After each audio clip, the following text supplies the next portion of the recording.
Hey everyone, Nut Free Mama here. Today I'm going to show you how to make ghost pumpkin cheesecake bars. Let's start off with our ingredients. First you need 20 Oreos and you want to just grind them up in a Nutribullet or food processor. Then you need 6 tablespoons of unsalted butter, and we are going to melt that. 2 8-ounce packages of cream cheese softened to room temperature. 3/4 cup of granulated sugar. 3 large eggs. 3 tablespoons of all-purpose flour, a half a teaspoon of salt, 1.5 cups of pumpkin puree, 1 teaspoon of pumpkin spice, and then you're going to need about 36 of the mini chocolate chips.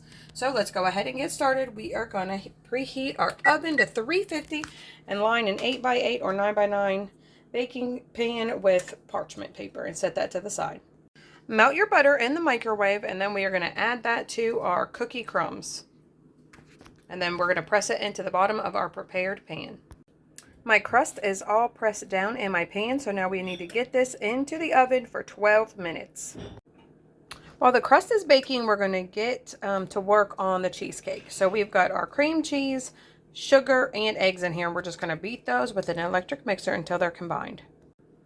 That looks good. Now let's add in our flour and salt and just mix that to combine. That looks well combined, so now we are going to reserve 1/4 of this for our ghosts. I have my 1/4 cup here for my ghost. Now we're going to mix in our pumpkin puree and pumpkin spice and mix that to combine. That looks nice and combined, and my crust just came out of the oven, so I am just going to go ahead and add this to the top of the crust.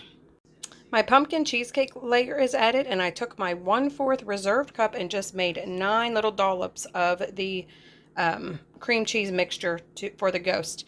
Next, we are just going to take a spoon and make it like an S shape through it, and we're going to wipe off the spoon each time. That should create our little ghosts. Alright, my ghosts have been added. Some are a little cuter than others, but that's okay. So we're going to get this back into the oven for 30 to 34 minutes. It should still be a little jiggly in the center, but mainly the edges should be set. My little ghost cheesecake bars just came out of the oven. It is still a little jiggly, but the edges are set.